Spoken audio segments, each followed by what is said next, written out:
Sir एक खबर air force से जुड़ी हुई है लेकिन इम्पैक्ट नेवी पर बताया जा रहा है उसका कि इसने अपने F-16 जहाज जो हैं ये उधर जो बलूचिस्तान की साइड कोई बेस है वहां पर भेज दिए हैं। मैंने लोगों आप जैसे लोगों ने बताया कि ये भारत के एयरक्राफ्ट कैरियर्स के डर से वहां पर डिप्लॉय किया। हाँ जी, ना वो तो उनका ये होगा कि शोर बेस्ड एयरक्राफ्ट रहेंगे, लेकिन उनको समुद्र में उड़ने की इतनी क्षमता नहीं है और इतनी एक्सपीरियंस नहीं है। तो उसके लिए अगर हमारे एयरक्राफ्ट कैरियर्स हैं उधर, तो जो एयर डिफेंस फाइटर्स हमारे हैं और हमारे जो जहाज हैं वो उनके लिए वो इनके पास एयरक्राफ्ट कैरियर नहीं है, इनके पास एयरक्राफ्ट कैरियर नहीं है और हमारे पास 2 aircraft carrier. They can only fly from ground वापस and they have to return back and therefore their range is limited to that. आप ज़्यादा एयर टू एयर रिफ्यूलिंग कर सकते हैं और एयर टू एयर रिफ्यूल कर सकते हैं, पर उसके बाद भी मैरीटाइम टारगेट को स्ट्राइक करना इतना आसान नहीं है क्योंकि वो मूविंग टारगेट है। So it is like hitting a target in the air. It's a moving target. So as long as उसका location ठीक से पता नहीं है, it's not easy to hit. So the similarly moving target at the ship is not so easy to. Submarine warfare में sir हम कहाँ हैं, वो कहाँ हैं? सबमरीन वॉरफेयर में हम उनसे बहुत ही बेहतरीन हैं क्योंकि हमारे पास ज़्यादा सबमरीन्स हैं, उनके पास बहुत कम सबमरीन्स हैं, बल्कि वो नए सबमरीन्स ले रहे हैं चीन से। यहाँ पर फिर से चीन उनको मदद कर रहा है, लेकिन जब तक अभी उनके पास हैं जब पुरानी सबमरीन्स हैं, तो इसलिए ये भी चाइनीज़ है।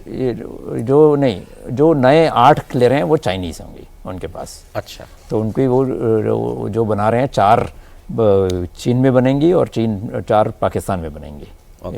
और उन्होंने टाइप 054 जो डिस्ट्रॉयर्स लिए हैं अभी लेटेस्ट, वो चीन से खरीदी हैं फिर से। और एक बार अगर आप जल्दी से बता दें टाइप ऑफ शिप्स जो होती हैं नेवी की, वो क्या क्या होती हैं? ये होती हैं फ्रिगेट्स, डिस्ट्रॉयर्स, कॉर्वेट्स और tankers mainly, and aircraft carriers. ये मेजर क्लासेस हैं। तो एयरक्राफ्ट कैरियर्स तो आपको पता है जो जहाज उड़ाती हैं और उनका मेन वेपन जो होता है। टैंकर्स होती हैं जो फ्यूल करती हैं, तो ये लाइफ लाइन होती है। तो इनको अगर साथ साथ चलती हैं फ्लीट को, जो उनको सस्टेन करती हैं फ्लीट में, सपोर्ट करती हैं, तेल देती हैं और ये सब देती हैं। फिर उनके पास फ्रिगेट्स और डिस्ट्रॉयर्स होती हैं जो युद्ध में जाती हैं, जो जंगी जहाज, गन्स लगे होते हैं, मिसाइल्स लगे होते हैं। तो they various types of missiles they can carry, और they have also anti submarine weapons also, so against the submarines also. So these are mainly the ships which go into war.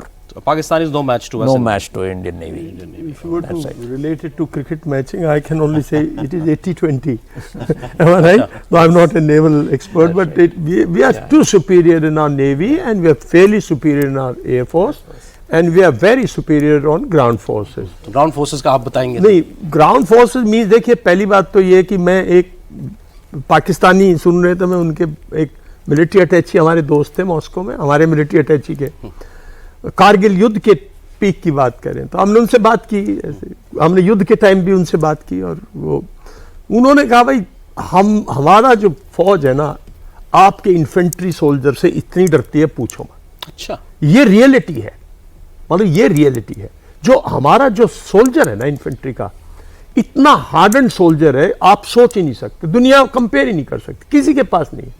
अगर हमारी China की mountains में navy अगर control कर ले उनको mountains में, हमारा सैनिक उसको आप सोच नहीं सकते कहां पिछाड़ दे। तभी मैं कहता हूं अगर आपको एलसी पे ठीक हिसाब करना चाइना के साथ, वो ट्रीटी से विड्रॉ करो, वो एक मारता है, ये 2 मारेगा, वो एक कदम आगे नहीं ले सकता हमारा। और तभी मैं अग्निवीर के अगेंस्ट था, तभी मैं कह रहा था क्या 6 महीने ट्रेनिंग, बिकॉज हमारी रेजिमेंटेशन इतनी स्ट्रांग है।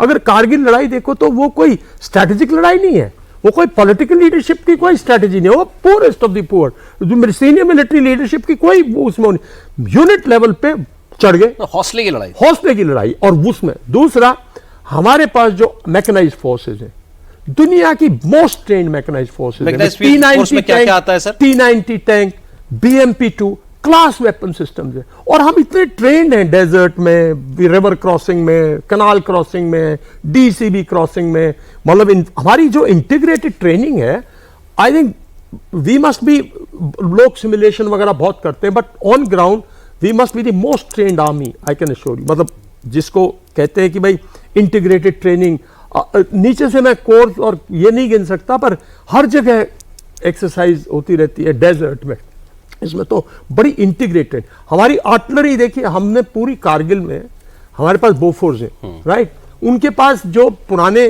सिस्टम्स हैं वो सारे के सारे अमेरिकन सिस्टम्स हैं। उनके यहाँ सिस्टम था, हमारे यहाँ सिस्टम था टोड गन्स का, उनके यहाँ बहुत ज़्यादा था एसपी गन्स का। और सारी की सारी शुरू में उनकी एसपी गन 7-800 एसपी गन जो है पाकिस्तान से, अब अगर M48 काम नहीं कर रहा, M47 टैंक काम नहीं कर रहा, उसी चैसी पे माउंटेड जो है मतलब उनकी गन्स हैं, उनकी क्या स्टेट होगी, रियली क्या स्टेट होगी मैं क्या नहीं सकता। दूसरा जो चाइनीज इक्विपमेंट है वो वॉर टेस्टेड इक्विपमेंट नहीं है। किसी ऐसी लड़ाई में जो हमारे पास इक्विपमेंट है वो वॉर टेस्टेड है, हार्डन्ड इक्विपमेंट है। उनके पास कोई ऐसा इक्विपमेंट नहीं है जो उन्होंने लड़ाई लड़ी हो, जो उन्होंने सिर्फ मार्केटिंग की है कॉमर्शियल उस पे, और एक दबका बना के रखा है। ये तो हमने और एक दबका बना के रखा एक है। अच्छा आपको रियलिटी चेक मिला हमारी सारी आर्म्ड फोर्सेस के, जितनी हमारी विंग्स हैं उनका और पाकिस्तान का क्या, इवन चाइना से भी हमने कंपैरिजन कर लिया है। एक final comparison sir, Indian military leadership and Pakistan की military leadership. I am not talking about leadership, military leadership. तो मैं ये तो यही कहूँगा कि हमारी जो इंडियन लीडरशिप है और जो इंडियन फोर्स है, आर्मी, नेवी, एयर फोर्स, बहुत ही प्रोफेशनल फोर्स है।